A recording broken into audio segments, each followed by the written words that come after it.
and welcome to A Brand New Day with BTS, a podcast dedicated to bringing you a day-by-day history and song discussion of the South Korean music group internationally known as BTS.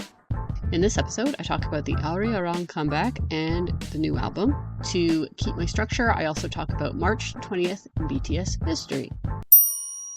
First, let's talk about recent news, and I'm going to go back to doing this on the fly, improvised without a script, because it's already Thursday, and I said I'd have this out by the end of the week, so I don't have time to write something out and then record it, because that takes twice as long, even though it makes it shorter in the actual podcast because I don't blather as much. But you get what you get this time, because I did want to keep my promise that I'd have it out sooner rather than later. So let's give it a go. So to try to save time, I'm not going to report on social media posts, mainly because now that everybody's out of the military, there's so many social media posts. It's mostly RM, J-Hope, and V, but still, between those three guys, it's really hard to keep up with all the social media. When they were in the military, when I started this podcast, it was actually pretty quiet. And so the news segment was super easy to write up because it was like maybe Jin was doing something. Anyway, so let's skip social media and we'll just talk about events and stuff like that and things that just pop out. So to pick up where we left off, this is going to be around March 5th to, what day is it today? March 26th. So about 3 weeks of time in there in which I started a new job. Yay! Starting on March 5th, we got a bunch of social media posts that I'm not going to talk about. Everybody was cute in them though. Then it was Suga's birthday. He turned 33. I talked about it in last episode. Not actual what happened on the day though. On the day, Suga went live in the practice room lounge. He took a little break from practice to do a live stream to see ARMY, which was very sweet of him. He warned us that he had cut his hair then, I realized now looking at my notes, but he had a hat on the whole time, so we didn't know how short and cute it was, but it's very short and cute. What else? Preparing for the comeback has been very overwhelming and hectic, and he keeps losing weight because he's dancing so much and his clothes don't fit. It's a problem. And he complains about the staff surprising him with cakes because he really doesn't like to be put on the spot like that because he's very shy and introverted. So, yeah. Later on social media, we do get posts of him being presented with cakes and panicking and telling people to please stop singing him happy birthday, and it's very cute.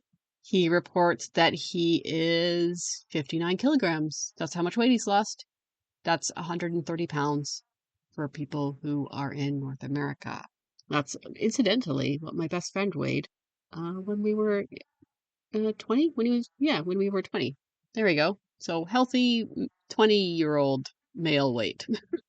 J-Hope joined the chat briefly to ask Yoongi to marry him, and Suga ended the live to go back to practice. After that, on the 13th, we got the release of the Arirang animated trailer and the release of the album art. It had been white up until then.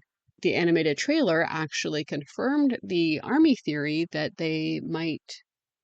Well, it didn't confirm that it wasn't really a theory. ARMY had just discovered that there is this group of 7 Koreans who in, I think it was 1896 around then, they traveled from Korea to Vancouver and then eventually ended up at Howard University in the States.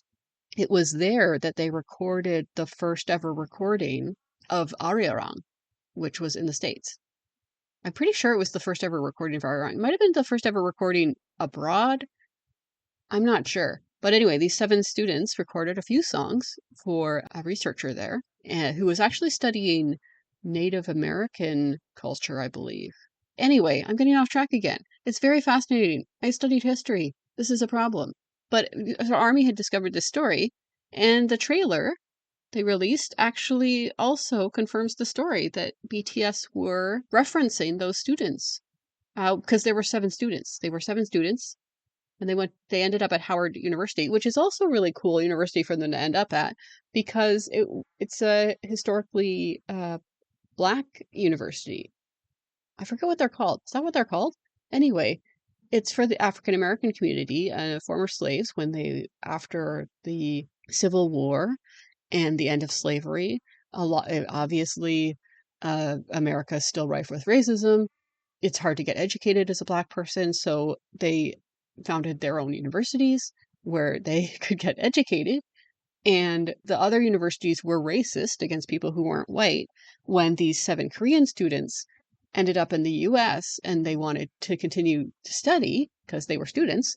Um, it was actually better and more welcoming for them to go to the Black university because they would be accepted as people who were not white. I could go on a big rant about like uh, sort of how we view race in this day and age, but I'm supposed to be keeping this short.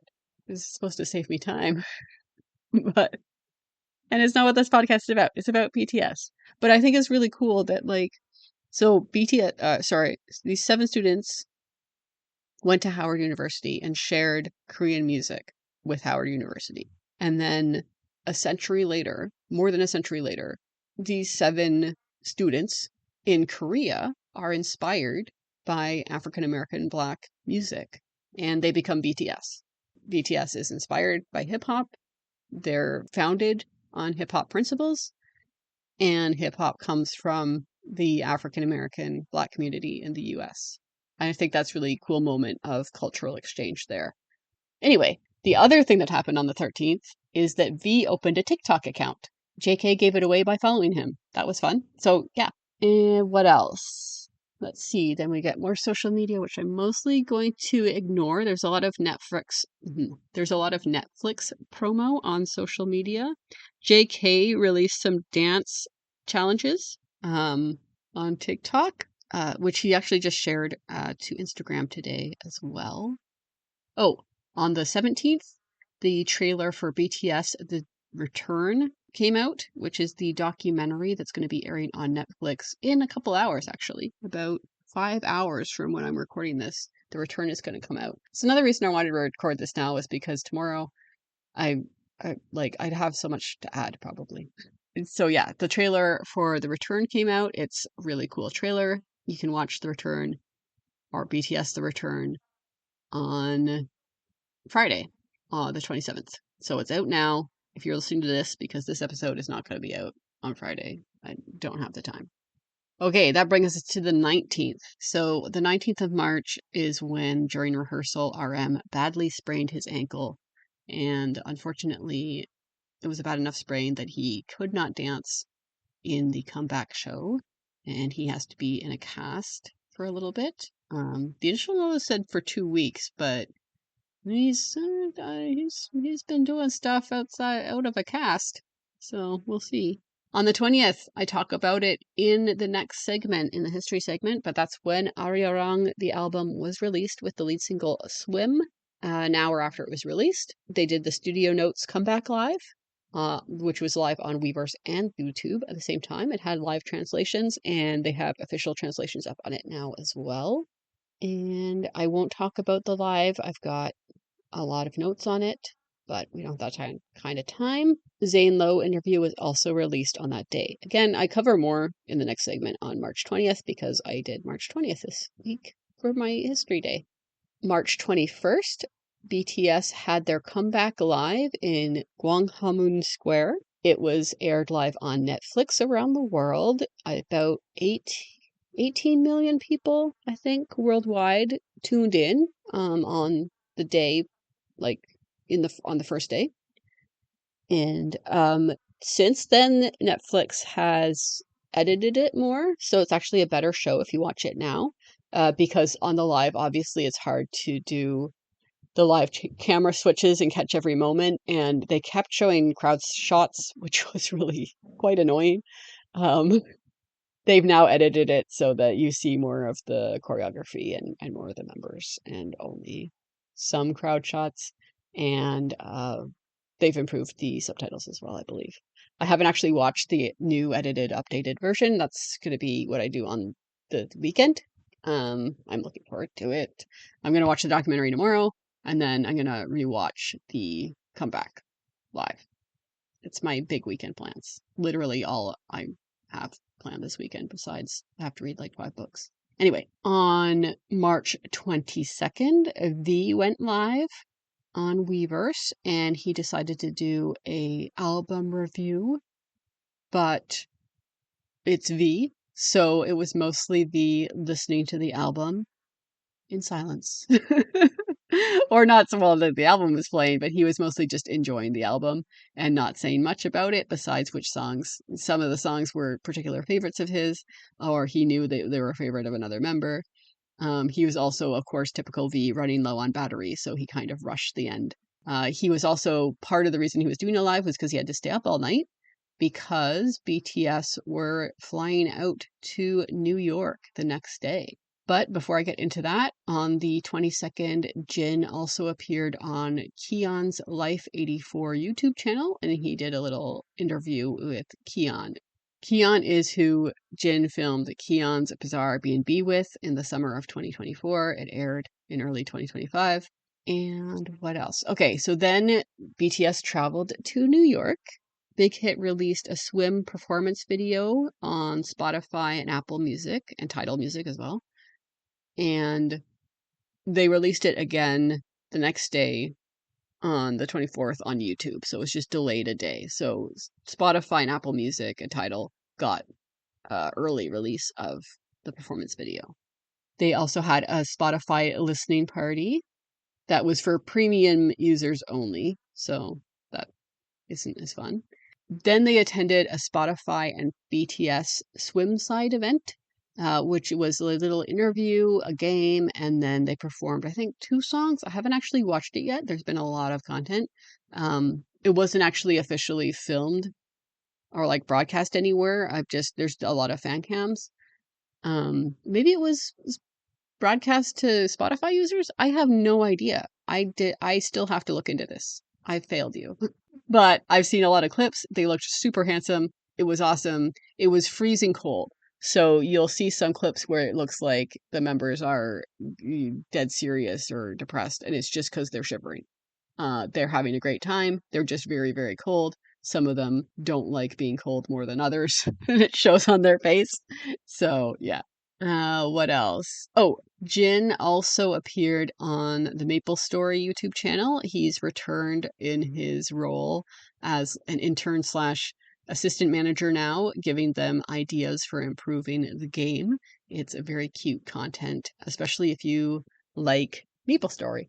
And okay, on the 24th in Korea, Jimin's appearance on Hot Issue G, Rendezvous Hair Salon, happened. The Rendezvous Hair Salon is the episode title, I believe, and Hot Issue G is the show, and it's a YouTube kind of skit show, and Jimin appeared on it and was hilarious. He kept giggling all through it. I haven't actually watched the whole thing of this either. Again, there's been a lot of content, and I just got a full-time job, so it's hard to keep up. Okay, back to North America time. Lots of social media activity, and there's also a station head listening party in which V showed up to talk to armies. On the 25th, I'll mention that J-Hope has a collab with Louis Vuitton on the Buttersoft shoe. He posted about that. That kind of is against my no social media posts rule to keep this short, but whatever, it's news. Oh, okay, and also on the 25th, this is in Korea time, also North America time, I think. J-Hope appeared on Canny's variety show. He actually appeared on the last episode ever of Canny's variety show, which is called Find Canny, I believe is what it translates to in English. I did watch this one. It was super cute. Canny is hilarious. She's got a really big personality. J-Hope has a really big personality, so they big personality at each other. Uh, I really like, if you ever, this is a side note, but if you ever have a chance to watch content with Canny and Key from Shiny, they are so funny together. There's one thing I watched, I forget what it was called, but they watched like soap operas together. It was the funniest thing in the world. Anyway, Canny's great. I was great to see J-Hope on the show. They played charades. It was hilarious. Back in North America, there's a station head listening party. This time with Jimin, J-Hope, JK, and V, but V was just in the background. But BTS spent most of the day filming for The Tonight Show with Jimmy Fallon. And they had the whole episode was BTS, and they did an interview with him. Well, they did a skit thing with him where they surprised ARMY, and then they did an interview with him. And then they did one performance of Swim, which they had actually filmed at a different location at the Guggenheim Museum. And so those videos are all up on the Tonight Show YouTube channel now if you want to watch them. It's very good. Um, some of the editing and the choices that the Tonight Show made on like what to, how to edit the interview together, I'm not a huge fan of, but it's a good time and it's an entertainment show. So like I totally understand they want to show people like really like laughing and having a ball and like whatever, and it's not a serious interview show. BTS do enough of those. And it was very cute. So it's a good interview. They obviously really enjoy spending time with Jimmy Fallon. He's really kind to them and they get along great. So I'm just really glad that they still have like a North American television show that treats them so well, that they can come and promote on. It's great. And that brings us to the 26th, which is today in North America. RM and Suga appeared on, which is actually technically on the 27th, I guess. Anyway, it's the 27th in Korea. And RM and Suga's episode of Epikaze, which is Epic High's YouTube show, which is on the Epic High YouTube channel. It aired on the technically the 27th in Korea, and it's really really good. I watched it this morning when I was supposed to be working. Um, yeah, and it's great because Epic High are actually just friends with RM and Suga, like legitimately they're really good friends. So such a comfortable atmosphere, and also Epic High have like great senses of humor. So it's very comfortable. It's very hilarious. They keep things light. They also ask questions like no other interviewer would ask, like which of you would win in a fist fight? And like Suga and RM actually like seriously answer and they consider it. It's really, really funny. Um, and yeah, I could go on. But it's a great show. If you haven't seen it yet, definitely watch it. It's Epic High YouTube channel. Yeah, I can't remember what the actual episode title is, but it's something like we ask RM and Suga of BTS questions we're not supposed to. We're not allowed to. On the 26th in North American time, BTS have been so active on social media today. It's been ridiculous. I think they had a day off and they're just like bored in their hotel. It's Jimin's been posting funny videos. JK just posted another dance challenge that is very well done. He looks great. They had two station head listening parties, and I think they were all there. I didn't get to listen to them live because I have a job now.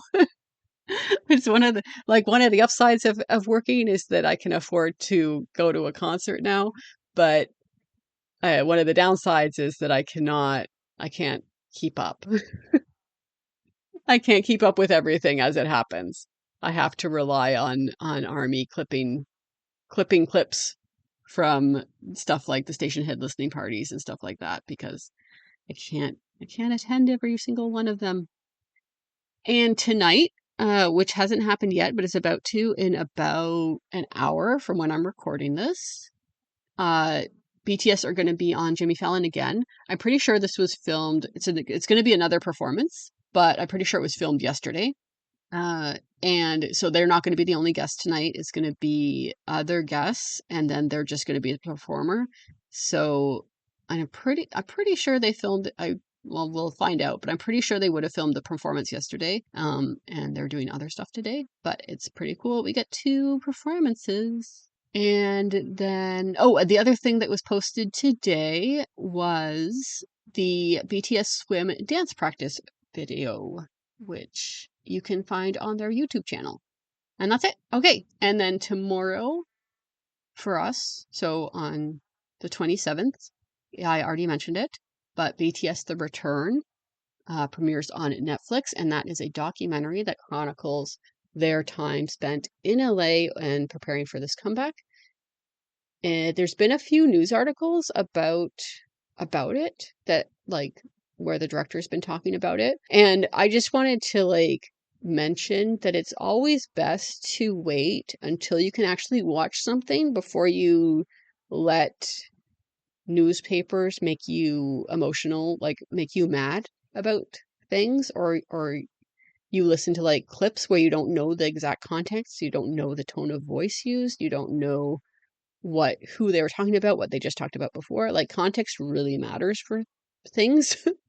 And when you're trying to sell clicks on a website, clicks into an article, when you're trying to get people to tune into a documentary to, to see things, you might make things sound a little bit more controversial than they are because you want to grab people's attention. You want them to be like, oh my God, what do what's this? I need to learn more. And so they click more and they send it to their friends. They want to have a big discussion. That's a marketing tactic. So if you have been seeing stuff, this is all old news by the time you're listening to this, but it's good to keep in mind for future content. It's just wait. Like, don't listen to anything. Don't let things upset you. Just wait it out, wait until the content comes out, wait until you see the context, and then you can decide if you want to be mad about something, if you want to be sad about something, if you want to be, uh, if all your dreams are coming true or not, right? Like, just wait until you actually see what people like, what the content is. That's my advice to you. And that's part of the reason I'm really looking forward to the documentary is that I get to see a whole bunch of context that we don't usually get to see. BTS usually don't let us into the album making process because it's a process. It's uh there's a lot of differing opinions. They have to argue in order to find compromise. It's not like a sunshine and roses scenario where everybody gets along great all of the time. That's not how human relations work. And that's definitely not how creation works. Like people, might get attached to ideas. They might not like other ideas. It's their art and it's their life. So they're very passionate about it. So I think in the past they've mentioned this, that they worry about ARMY seeing the process because of how brutal it can be. So the fact that they've let this documentary filmmaker come in and actually document them coming back together and creating and seeing how they work in the studio, it's a really rare gift from BTS to allow this. And I'm really thankful for it and I'm really looking forward to seeing it. Yeah. So I will leave things there. That's your news update, ignoring most of all social media. But I will shout out some of the social media that was dropped today. Jimin is hilarious. V is hilarious. Everybody looks great in behind the scenes content. And JK is a great dancer. And yeah, there we go. And Epikaze. You got to watch the Epikaze episode. It's great. And Jimmy Fallon tonight. I'm sure will be fantastic as well. And that's it. I'm going to try to get this episode out. You'll know when it comes out because you're already listening to it. I should stop talking to you like you can hear me currently. Now on to more scripted and less chaotic segments of the podcast. Thank you for indulging this way to deliver the most recent updates. I'm sure everybody is inundated and probably no one has time to listen to my podcast anyway. But if you do, thank you. I appreciate it. This day in BTS history, March 20th. I know I usually pick the day that the podcast episode comes out, and that leaves me scrambling to meet the deadline that I chose, but I'm experimenting with changing up the format this episode, so I thought another change I'd try was to pick a significant date that just happened, rather than one that was coming up, and tell you about all the other significant or insignificant things that happened on that date. So let's pick the first day of spring, March 20th, and let you know what BTS have been up to in previous years. And we start with a particularly meaningful event. March 20th, 2013, RM tweets, "Teamwork makes the dream work."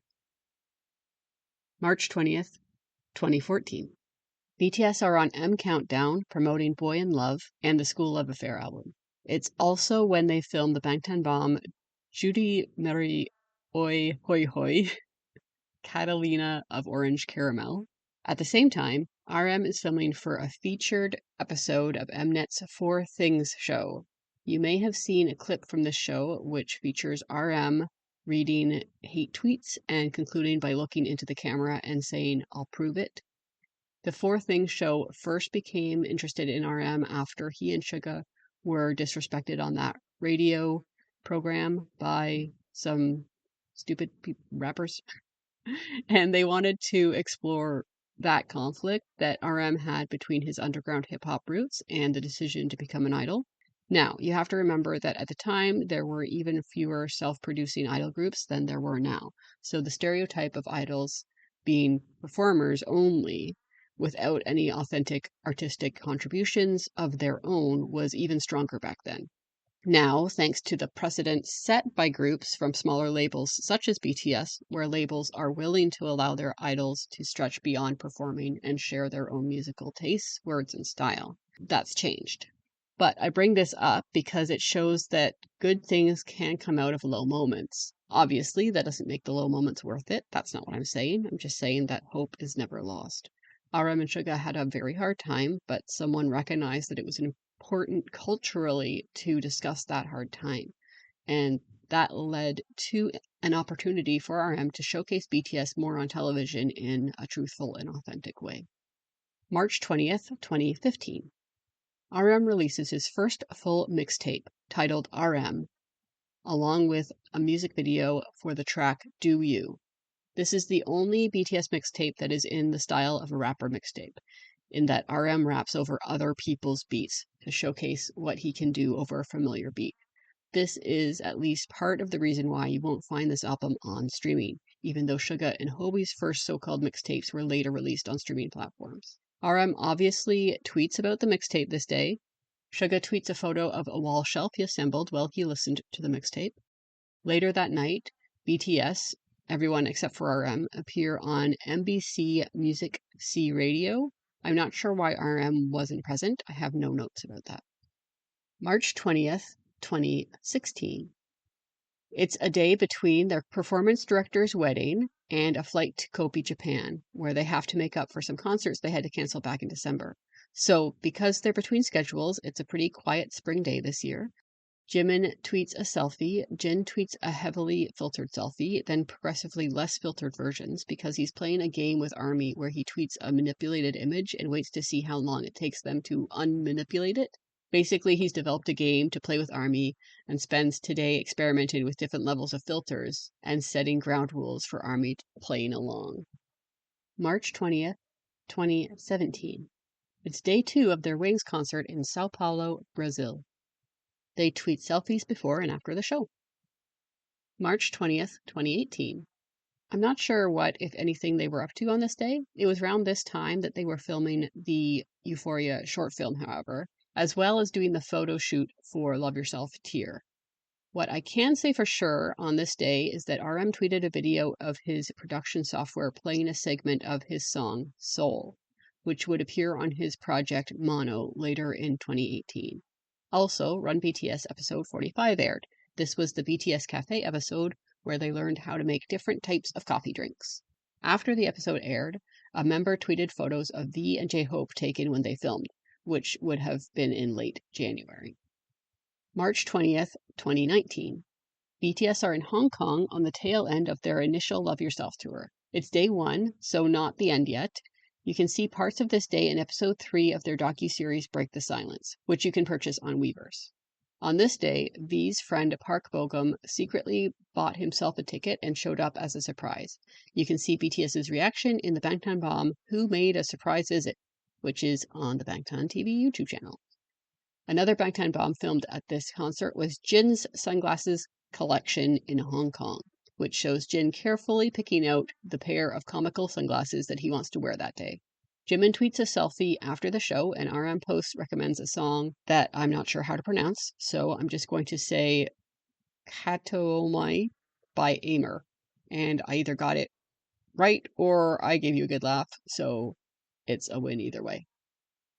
March 20th, 2020. BTS are in the early days of the pandemic, so their schedules are mostly canceled, and I also have less visibility into what they're doing every day since they aren't able to do much besides travel between sound stages with a limited crew. Jimin posts a selfie to Weverse with a baby filter and also posts that he misses ARMY and he wishes everyone to stay safe and healthy. March 20th, 2021. RM posts on Weverse and recommends the song Can You Understand by Mind Combined. They're filming the special Let's BTS for KBS on this day. It's a great interview show with an added performance. It's the second year of the pandemic and after when they had originally planned to enlist. So BTS are moving into participating in commemorative things, such as this show, where they are looking back on their career and success. Eventually, this will build up to a documentary and releasing an anthology album before enlistment. Of course, only BTS knows this for certain at this time. March 20th, 2022. BTS are practicing for the Grammy performance and the Vegas Permission to Dance concerts afterwards. Jin is already out of the performance due to hurting his finger, so I'm sure the boys are working to adjust the choreography and the plan. On this day, the only thing ARMY sees is Instagram activity, with Jimin and RM posting photos, Jin commenting on RM's post, and both RM and V also being active on Weverse. March 20th, 2023. We're at the beginning of Chapter 2 now, with the solo era. Jin is already enlisted. Jimin is getting ready to release Face and shares a poster for Like Crazy on Instagram. J-Hope posts a photo of himself hanging out with Tiger JK and Yoon Marie for reasons ARMY won't find out about until a whole year later. Feeling perhaps nostalgic, RM posts draft lyrics for My Universe, the collab they did with Coldplay nearly 2 years previous. V also posts his cover and a reel from the magazine Elle Korea. RM, Suga, V, and Jungkook also attend a Harry Styles concert in Seoul on this day.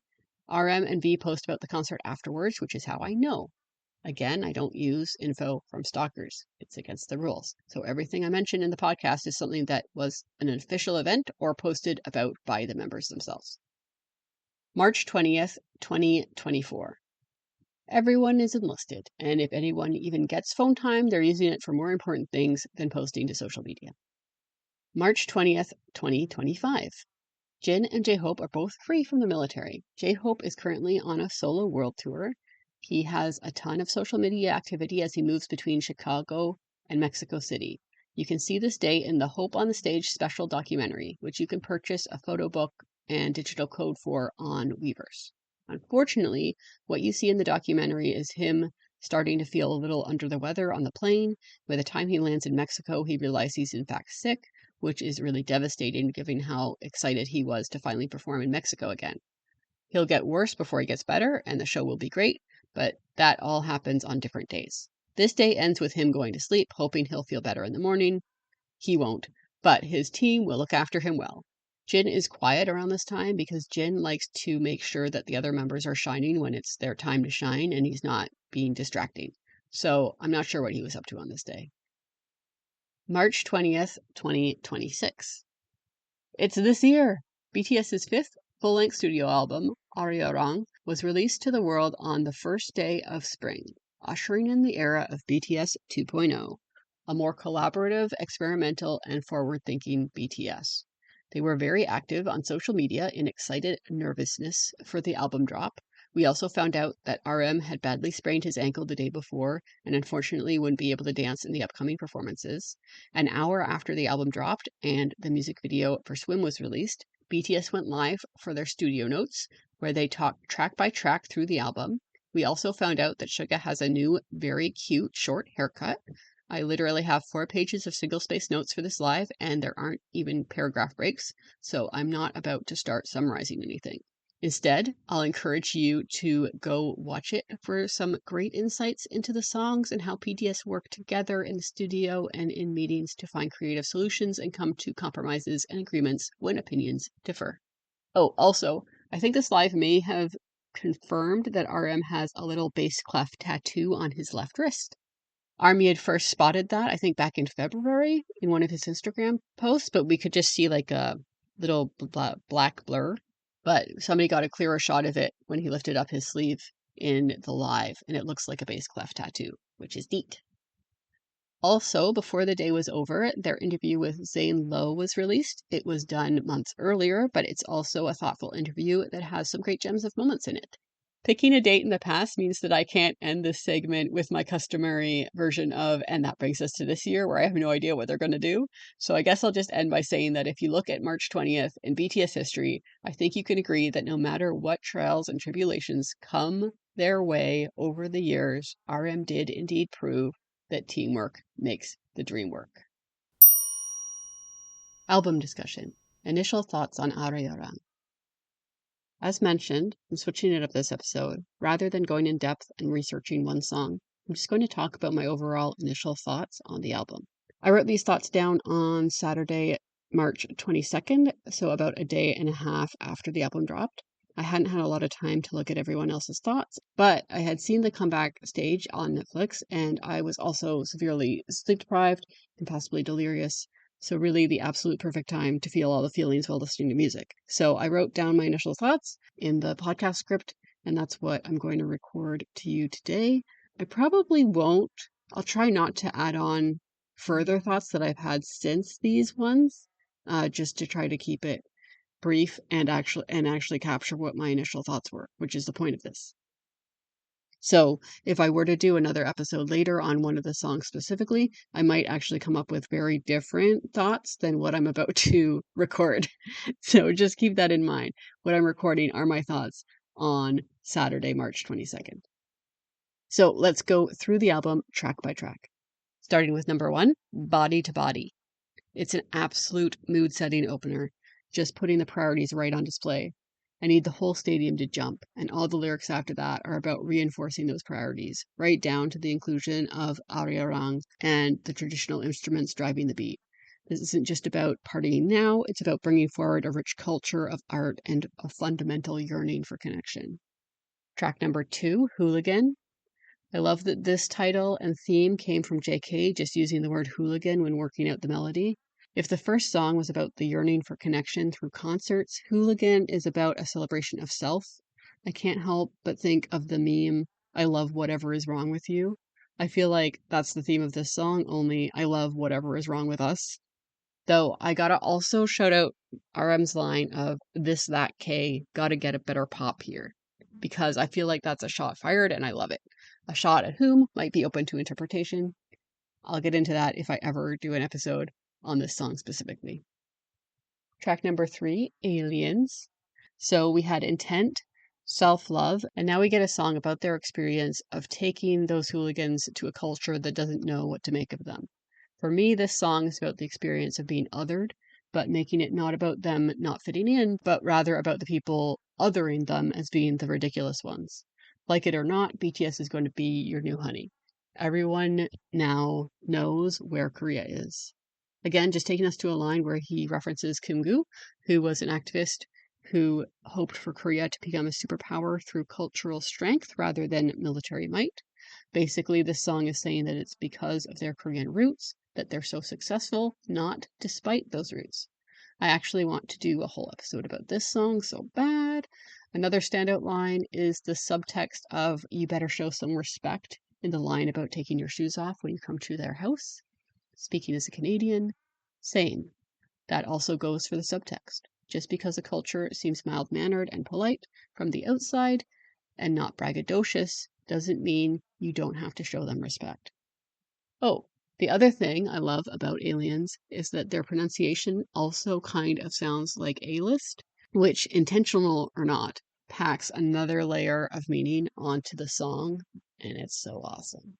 All right, track 4, Fire. I love that this song opens with the origin of the song, of them discovering the slang term used a lot in the studio of saying something is fire, and then defining it by the words they already know and pronouncing it the way it's actually pronounced rather than spelled. I love shit like that. And apparently, sorry, this is me recording my thoughts as I wrote them down that day. Apparently, this is going to be an explicit episode just because when I'm sleep deprived and delirious, I just write down the swear words. Anyway, back to reading my thoughts. This track also has a lot of cheeky lines and is basically a straight up club track, but in a really good way. I can't help but dance to this. It's amazing.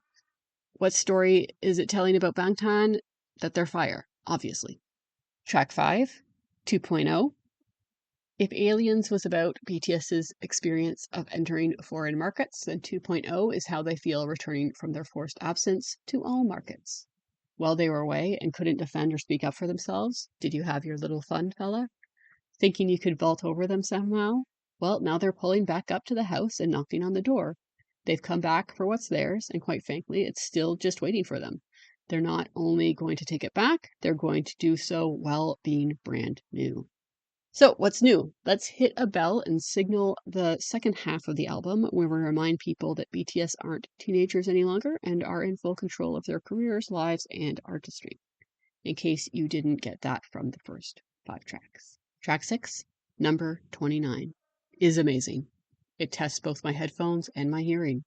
I love the very distant sounds in the background as we listen to the bell, the wind, maybe distant vehicles. I love that BTS have preserved the rich sound of this ancient instrument crafted by artists way back in 771, and now millions of people around the world can use it to reset partway through listening to a banger of an album. Honestly, as someone who deeply loves culture and history, this track makes me cry if I think about it too long. So let's move on. Track 7, Swim. I feel like it's hard to talk about Swim without thinking of the music video, just because it showcases the theme so well. I love that the song can be interpreted as both extremely sexy and about the supportive relationship between BTS and ARMY. BTS have reached the sea after traveling the desert in Chapter 1, and now they're committing to swimming the seas, no matter what waves might come in Chapter 2.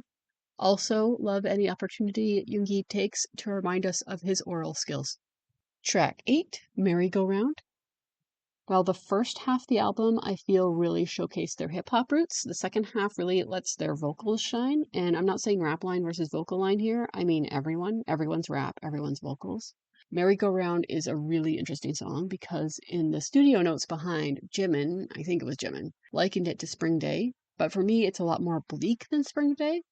Spring Day was full of yearning, but Merry-Go-Round is kind of more of an inescapable existential crisis. It's a beautiful sounding song, but the lyrics have this sort of desperate inability to escape a life that they've committed to and the constant debate over whether it's happiness or chains. And maybe I need to devote an entire episode to this one too, because there's other possible interpretations of this song, one of which is being a kind of letter to ARMY about needing to accept being on a merry-go-round with them. And what that means. Anyway, it's a really beautiful song, but I'd say it's a little bit more hopeless than Spring Day. If we're comparing, I might be missing something though. I've heard a few people describe the song as comforting, but obviously I don't really get that feeling myself, unless we're talking about commiseration as comfort. So this one I'd like to sit with longer. Track 9 is Normal. I feel like Normal is almost an answer to Merry-Go-Round. Back to the story of BTS that this album is telling, this song is very much a glimpse into how they experience their own life, the highs and the lows, the acceptance that the lows are inescapable, and the fantasy of fame that people believe in doesn't exist, that happiness or things they want never stay. That's not really a reality in any life, let alone theirs.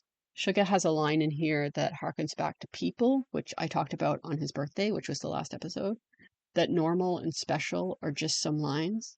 They don't mean anything without context. What is normal for BTS is different than anyone else.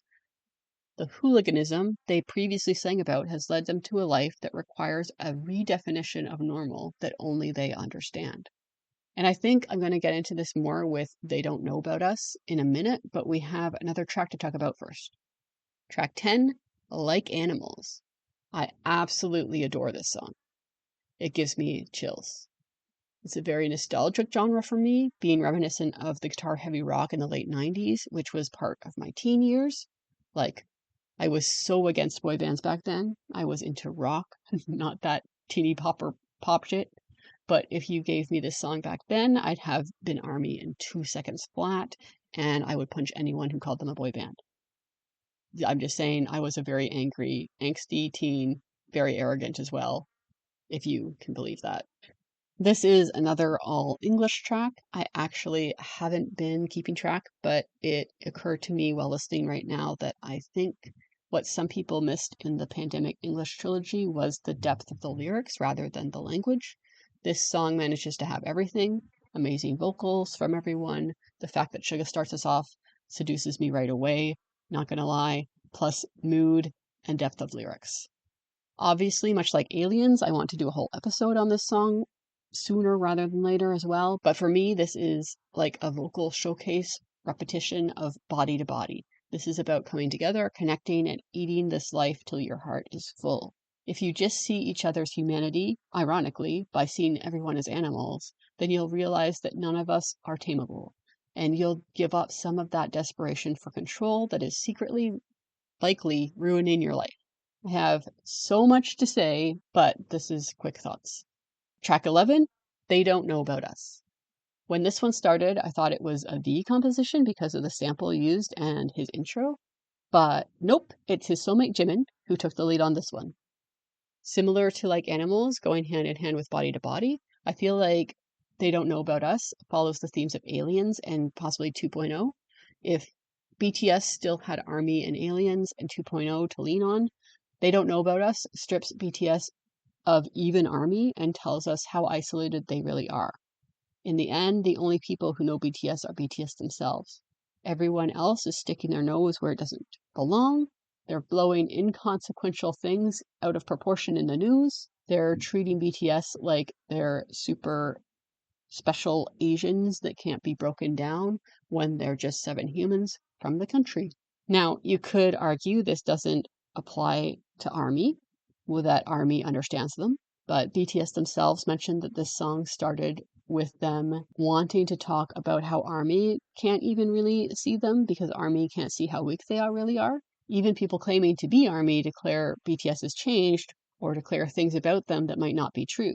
I have a whole podcast where I interpret their songs and could very well be so off base, and I have no idea. They could listen to me, I hope they don't, but they could listen to me and they could be like, I appreciate the attempt, but you obviously don't know about us. And I'd have to take that as truth because I don't. I love BTS, but they are not my close personal friend. I can only interpret them through my own lens, and they aren't around to verify anything I include. Swinging back to the sample, they don't know how your voice can calm the sea. You could interpret that 2 ways, that the media doesn't know how Army and BTS can hear each other's voices and it can bring them comfort, or it can be that Army doesn't even understand just how much BTS have to rely on each other for comfort, because they're the only ones who actually know them. A side note from the Alex who was recording the things I wrote down on Saturday, I've since seen people go through the lyrics, and I think it's Genius or something, or no, it's Spotify. They have the lyrics as the sample lyrics as they don't know how your voice can come to see. That's wrong. Um, it's very obvious. If you just listen to the sample, it's very obvious, and it makes way more grammatical sense that the sample is they don't know how your voice can calm the sea. And that fits in with the swimming theme. It fits in with from the desert to the sea. Again, it fits in with the metaphor of waves as hard times. They don't know how your voice can calm the sea is the correct lyric. Just putting that out there. It's been really annoying me. Okay, back to my notes. Next track, One More Night. This one is really interesting because I'm not really sure how to interpret it. On the surface, it's just a sexy song, kind of a grown-up just one day style where you fantasize about being with a lover, but the lyrics don't really match up. I saw one interpretation that it's fantasizing about having a day off, soaking in the tub, sleeping all day. Side note here, but the sleeping all day lyric only works in American English. ZZZ, don't wake me up doesn't have the same ring to it. I think what slightly throws me off is that coming off of They Don't Know About Us, I'm in a deeply personal space. So I'm immediately interpreting lyrics like we understand each other without words as being about other members. But then Hobie mentions someone looking like Celine, which is the moon goddess, a goddess. And I'm thrown into a world where this is a departure from deeply personal tracks and is instead just a track about a fantasy lover. And maybe what trips me up is that I don't know their personal lives. So this song could be far less jarring departure if I knew that they all had partners or were singing about something specific. I think it's the lack of personal specificity that throws me off about this song. It's a good song. I just have to think about why they included it in the album more. And so I did. And this is me writing my thoughts a little bit later in the day, but same day. It occurred to me that one of the things Army can't know about them, just because of the nature of the K-pop industry, is their personal lives. Firstly, it's none of our business. And secondly, the K-pop industry is unforgiving about that kind of stuff. So maybe putting such a blatant love song after a track reminding ARMY that we don't know the details of their lives is very intentional. In which case, this song is a little window into how they're feeling about that aspect of their lives without going into specifics that, again, aren't our business and they can't tell us anyway. 13th track, Please. This follows the theme of One More Night, so going by my interpretation of them giving a place to write about things they can't tell us about, this is another love song to their fictional or real lovers. I think, having just been in the military, it's fitting that both One More Night and Please are about the yearning part of a love song.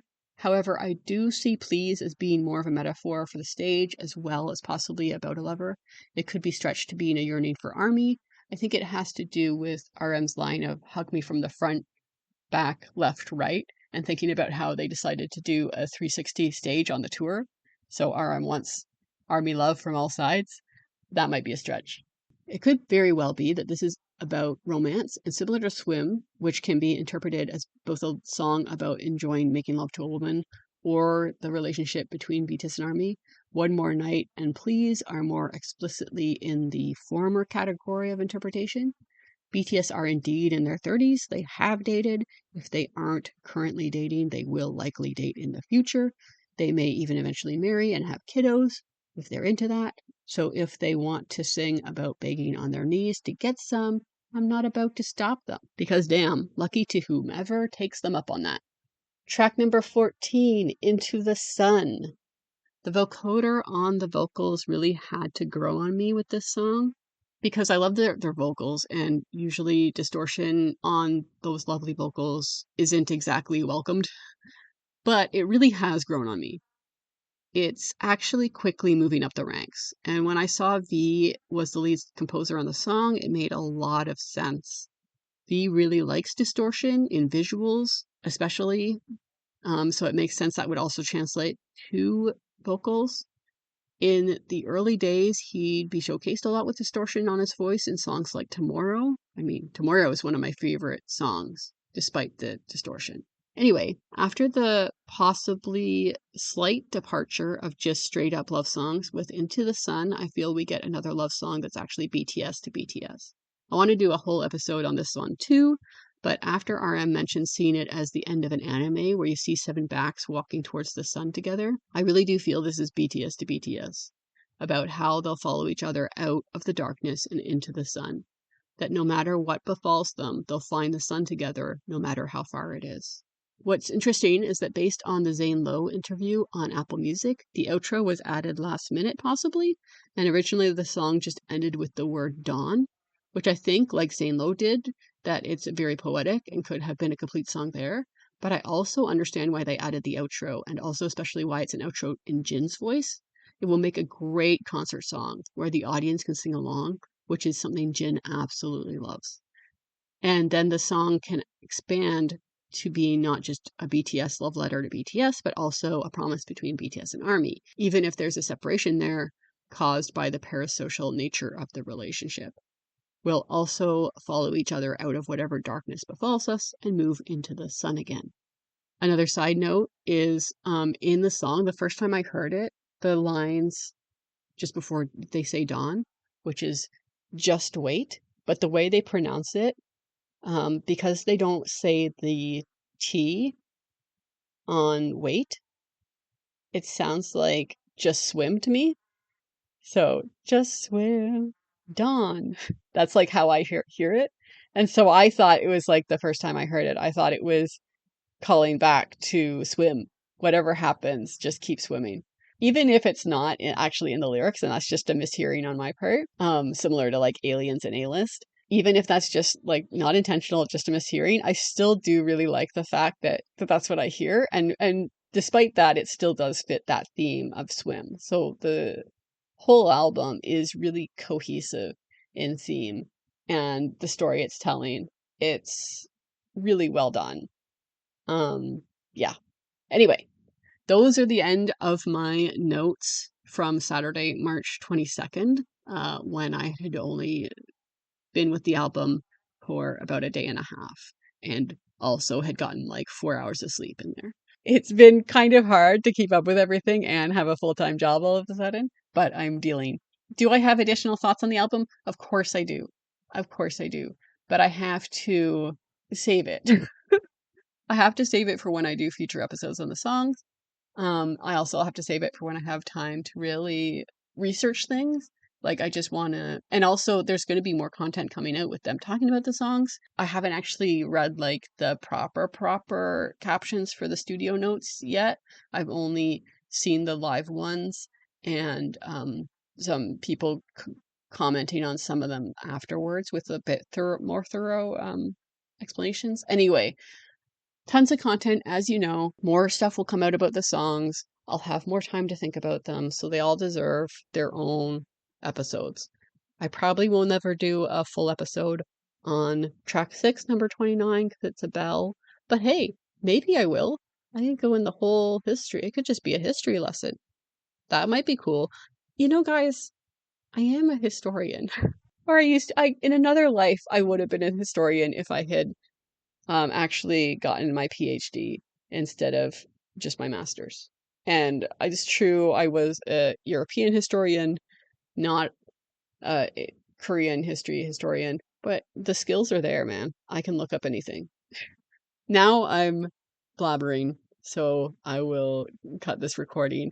I'm going to record the outro later because I have not decided yet what I'm doing for the next episode, and that's when I tell you guys that. So you'll hear me in a second, but it will be recorded at a different time.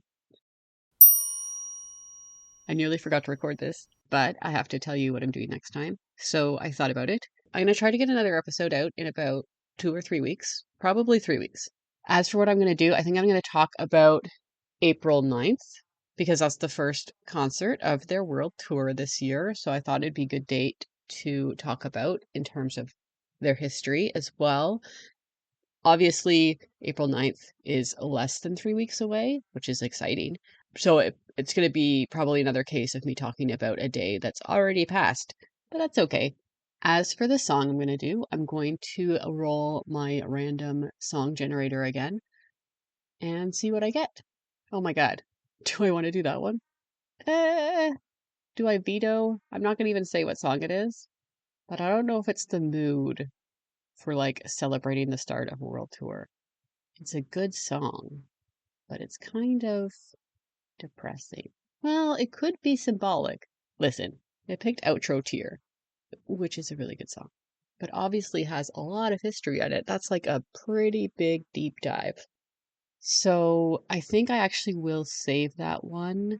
For some reason, the random song generator really loves to pick like a certain range. I got a lot of songs from 2016 and 2018 on it. Anyway, that's a lot of songs. Let me just roll again.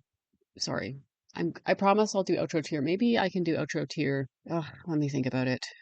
No, I'm gonna do outro tier some other time, I think.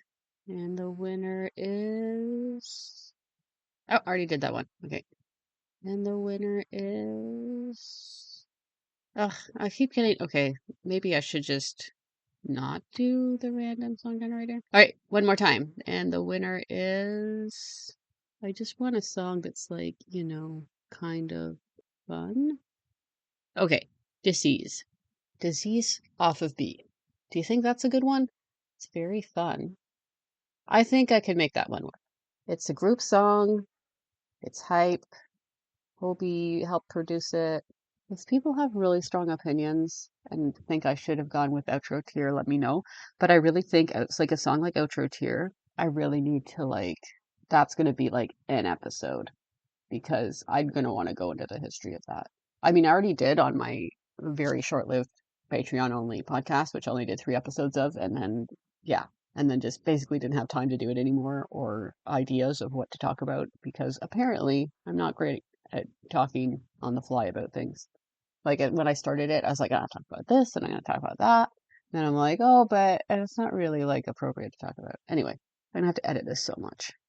So yeah, I'm gonna go with disease for the next episode. So I will do an episode about April 9th and the song Disease from the 2020 album B. Sound good? Sounds good. Decision made. If you disagree with this decision, if you have any other ideas. If you have any thoughts about anything on this episode, please reach out. I'm mostly on Blue Sky. That's mostly where you can find me. Okay, awesome. Have a good one. I will see you in about 3 weeks. I'm not going to give an exact date, but I will try to have a episode out at least once a month, if not twice. Once I get into the rhythm of the job, I should be able to do it more often. Maybe. We'll see. Anyway, bye. And that brings us to the end of this week's episode. If you'd like to discuss this episode, or next week's song, or have a say in what song gets chosen in the future, you can find me on Patreon and Ko-fi at A Brand New Day Pod. You can also find me on Blue Sky at A Brand New Day Pod, or you can email me at abrandnewdaypod@gmail.com. Thank you. Have a good day.